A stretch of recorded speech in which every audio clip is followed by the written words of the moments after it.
Make way for the Merciless. Here's your look at the NECA toys, the original superheroes, Flash Gordon's Ming.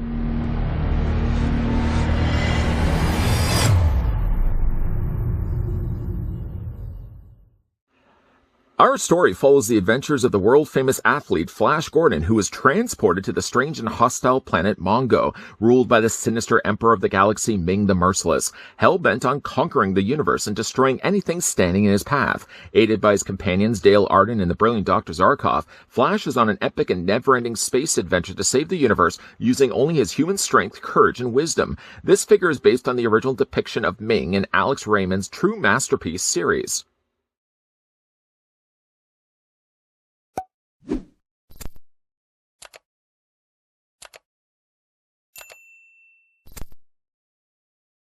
More on Ming in a moment. First, though, I'd like to thank the folks over at NECA Toys that did provide the sample of the original superheroes Flash Gordon's Ming the Merciless.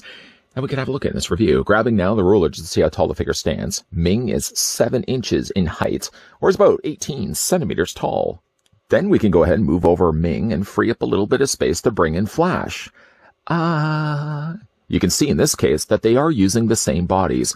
They have heavily tooled the torso, but it seems like they are sharing the same arms, the same legs, and even the same belt area with side holster. The great thing about these figures as well is that NECA really packs them to the rim with a ton of accessories. We'll have a look at those right now. Starting first, Ming comes included with a laser pistol. It does look somewhat familiar, doesn't it? Because, of course, we can bring in the one that comes included with Flash Gordon to see that they are identical to one another, even sharing that same metallic purple color that I really liked so much initially when we looked at Flash's. Being that, of course, they are sharing the exact same blaster, they are also sharing the same laser beams that can come out from the end of the nozzle. You get 2 variations of them. One more a shorter burst that attaches onto the end of the nozzle. I'm not going to make that mistake again. See, to the top of the nozzle, there's an opening here, and there's a little slit. That slit will fit onto the little sight on the end of the nozzle. I still find that you really have to push it on there to get it lodged in place. And it doesn't really do the greatest of jobs of staying in place, but it's supposed to attach onto the end of the nozzle. I find the one that actually attaches a lot better is the longer beam. Again, when you're looking at the end of it, you can see right there, see there's a little niche, there's a little cut-in mark, and then again, that's going to fit right onto the end of the nozzle. Whoops. And of course, when you're not dropping it, of course, but we're going to go ahead and grab that and try it again. Yeah, it stays on there, and it does stay a lot better, I found, than the shorter burst that attached onto the exact same way. The blaster, also similar to the one that came with Flash, can also attach onto the side holster of Ming. I'm just going to move his arm out of the way here.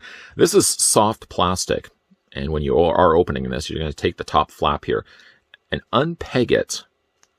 And you'll see there's a little peg part sticking right out there. And then we can go ahead then and take the pistol and slide it comfortably into the holster.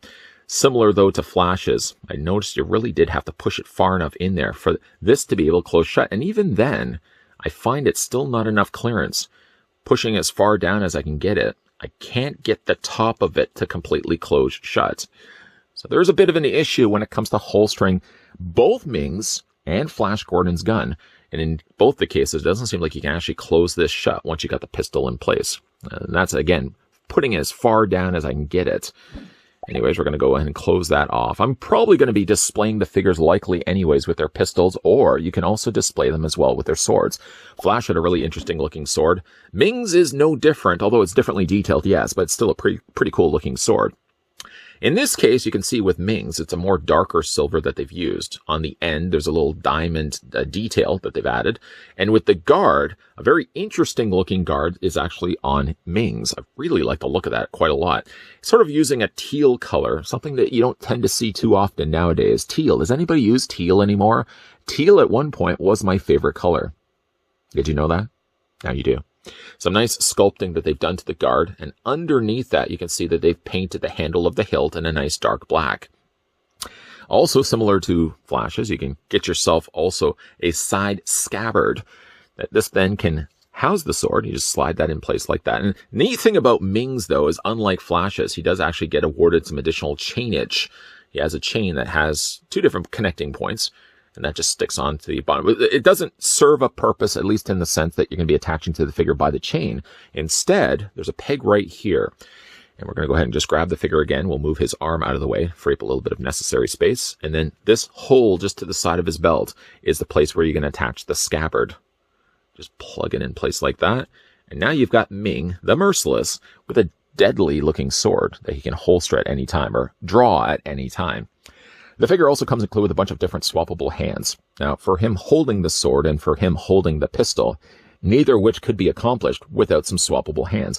As it is right now, the figure does have a continuation of his glove. So see the top of his glove, he's got the gold that goes down into his hands. The hands seem a little shinier, granted, than the tops of his gloves, but at least if you did want the continuation of the glove, he does have those options. It just unfortunately means that you're not going to be able to have him holding anything. If you did want to change the hands out, though, once again putting the figure down here, Ming does come with a bunch of different swappable hands. For this side of his body, or I guess opposite side, let's go grab the samesies here, and I'll drop the figure in the process. Let's get his feet a little leveled straight. Let's grab the samesies hands. There we go. Samesies hands. You can see in both the cases they are gripping hands. One thing that's different, though, is as you'll see with this hand, it's a more darker color of airbrushing the pink that they've added to the interior of the palms, whereas this hand is actually a little bit more of a brighter green.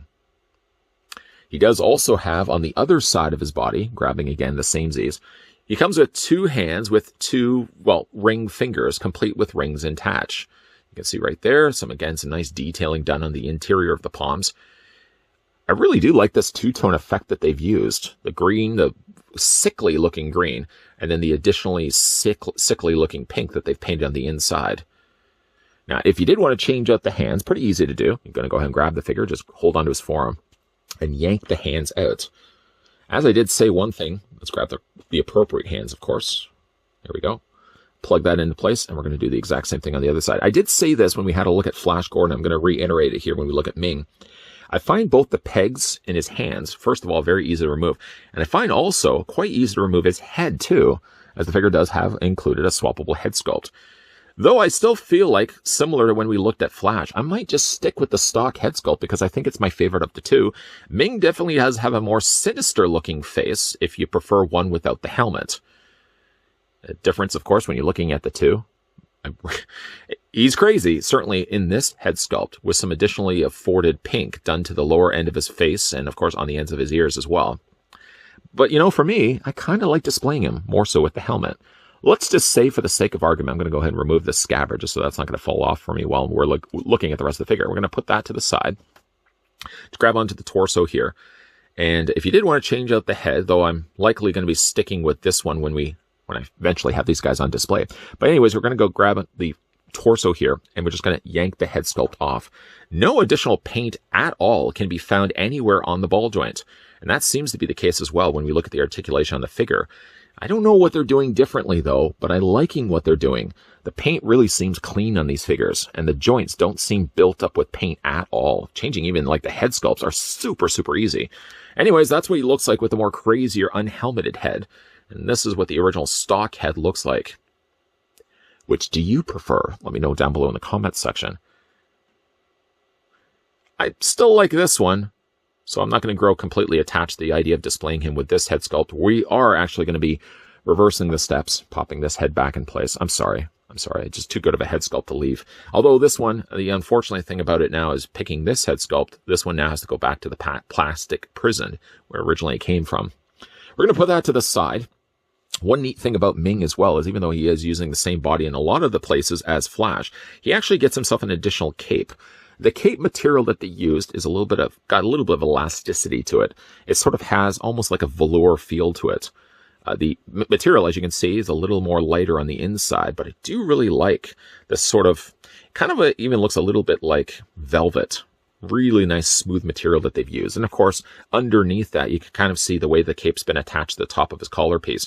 Essentially, this whole collar part is going over top of his torso, and it holds then the cape in place. To the full extent that they've actually gone in there and put in the little looplets on the sides of the cape. And this is the real material here. This isn't matte molded plastic at all. It's simply just a continuation of the fabric on the back of his cape. I really like the fact that they've kept the realism there by bringing the real fabric cape around and attaching it to the front of his torso. As it certainly goes for the rest of his body, though, we're going to bring back in Flash because I did want to show you. It seems like they are using the same torsos, though, yeah, it changed quite a lot for Flash and equally changed quite a lot for Ming. Arms seem to be the same. They've tooled, of course, differently the bottom of the forearms. Those are a little bit different. And then when we look at the legs, it looks like the legs are sharing the same mold down to the point where we get to the boots, and the boots are slightly different.